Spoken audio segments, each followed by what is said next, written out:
Morning, guys. Today is Monday, February 26, 2018. My name is Sean Patrick Hillman. I'm the CEO of Hill Story Marketing, and this is the Daily Mix TV.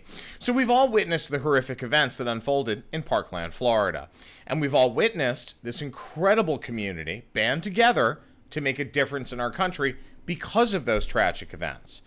Well, I gotta say, the students of Marjory Stoneman Douglas High School are incredible. They're amazing. In less than 2 weeks, they've raised millions for their anti-assault weapons march. They've raised the public consciousness on issues related to gun control laws in a way that decades of politicians have failed to do. And now they're cutting the National Rifle Association off at the knees. Stepping back for a second, in my opinion, the problem in this country continues to stem from a lack of professionalism and accountability. Rather than negotiate and compromise, like an adult, both sides of the aisle are hell-bent on winning, and they're going to do anything to achieve that goal, including break the law. And of course, the people are the ones who ultimately suffer for these ego contests. Now, sadly, the head of the NRA, Wayne LaPierre, has chosen to not take a middle ground and to not accept that automatic weapons or assault rifles in the populace are dangerous. Instead, he's chosen to lay blame on everyone, including the FBI, for failing to stop the man who allegedly committed this heinous act. Now, this has resulted in those very students of Marjory Stoneman Douglas High School to call on the NRA sponsor base to pull out and push a boycott against the NRA. You see, the NRA has agreements with many companies and brands to provide its members with discounts on everything from flights to car rentals, insurance, and more. So far, Delta, United Airlines, TrueCar, First National Bank of Omaha, Enterprise Holdings, Hertz, Avis, Moving Van Lines, Allied, and North American Trucking, MetLife, Symantec, Simply Safe, and Chubb have all canceled their sponsorship of the NRA or offering its members discounts. Now, as of this weekend, there are still several companies and local businesses that do remain in support of the NRA, and that's absolutely their right. Now, something tells me, though, that those very businesses are going to begin to suffer. Times are a-changing, folks, and it's these Generation Z students from Marjory Stoneman Douglas High School that are leading the way. They say that imitation is the sincerest form of flattery. Now, I'm not sure about that, but hey, old adages exist for a reason, right? So it looks like everyone's favorite marshmallow is taking a page from Oreo Cookies' marketing playbook. Peeps has launched 8 new flavors last week, just in time for their busiest season, Easter. And 3 of those new flavors are labeled as mystery, meaning you have to guess, just like Oreo did back in December. Now, exclusively at Walmart, these 3 plain white Peeps wrapped in colorful question mark stamp packages will have surprising new tastes. Now, whether you discover something sweet or sour, or even something with a little bite, you can share your guess at Peeps Brand on Facebook, Twitter, and Instagram using the hashtag MysteryPeeps. Now, please bear in mind that the Mystery Peeps guessing game is just for fun. It's really designed to drive noise, to drive buzz, and to drive a fan base. Now, Peeps will announce the truth behind mystery number 1 of 3, 2, and 3 at an unspecified date closer to Easter, which is on April 1st. So far, there's been quite a lot of speculation as to what they may be. Remember, Oreo Cookies was Fruity Pebbles. Now, I tasted it. I wasn't a fan. Then again, I'm not a big fan of Fruity Pebbles either.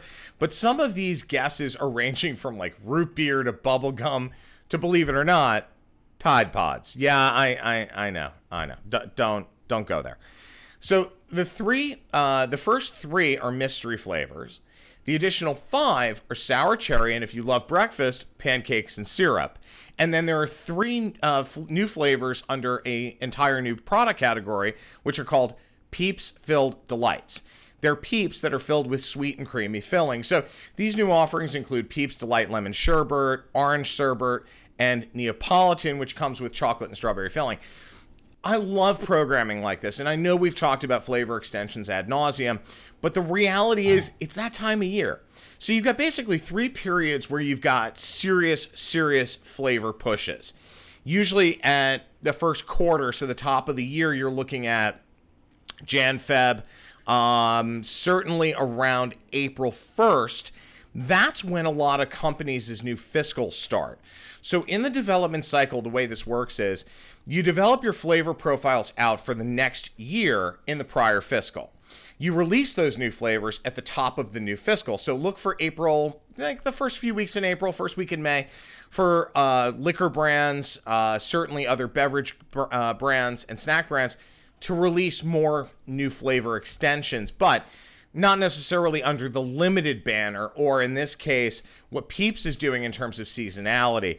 Typically at the top of a fiscal year, new flavor extensions are permanent additions to a portfolio of products. So in this case, though, I have a feeling that what's going to happen with Peeps is they're going to see a nice increase, a little bump, because it is their busiest time of year, and then they're going to start to peter out. This is one of the reasons why Peeps expanded their calendar across the year into other holidays. So you'll notice a bunch of years ago, Peeps started making marshmallow Christmas trees and snowmen and Santas and things like that for the holiday. They also started pushing more around Halloween with ghost shapes and pumpkin shapes and things like that. So the company that owns Peeps, they're not stupid. It's a good brand team. They understand what they're doing.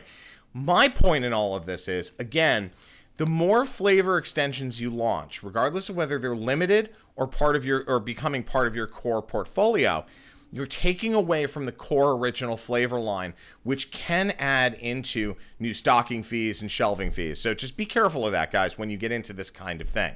Now, speaking of trend, speaking of all the things that are going on, retailers are getting in on the subscription box craze, despite all indications that the trend has plateaued and is on its way out. So now toddlers and newborns are actually the target, literally. Mass retailer Target, who's notoriously ahead of trend, is testing out a new clothing subscription box designed for toddlers and newborns. Now, consumers can choose to receive the box as a quarterly subscription or as a single order. And those who choose the former, they're going to receive items that are the next size up, so that you basically go from newborn into toddler, or at least close, because as we all know, when you have a newborn, they grow very quickly. Target is the latest retailer to join the subscription box craze. Now, this last December, JCPenney partnered up with men's subscription box service Bombfell to offer boxes to its big and tall customers. Now, here's my issue with this one. The reality is you have a limited amount of time to capitalize on trends in the market. And virtually every business person knows the subscription box trend is definitely on its way out, at least in the volumes they were commanding at the height of the trend.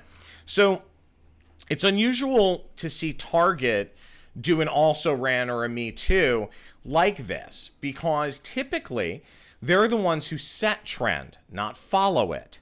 So I hope this is just a bump in the road for Target, and I do hope this works out for them. But retailers who are hurting from a lack of innovation over the last decade are literally getting in on the tail end of a cycle rather than focusing on what's going to trend next.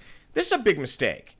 They should be channeling their talent and energies on things that will drive consumers back in store. Now, why do I say that? When you look at retail, when you look at the product mix, when you look at new entrants in product categories and new brands, a lot of them focus on a process called discovery.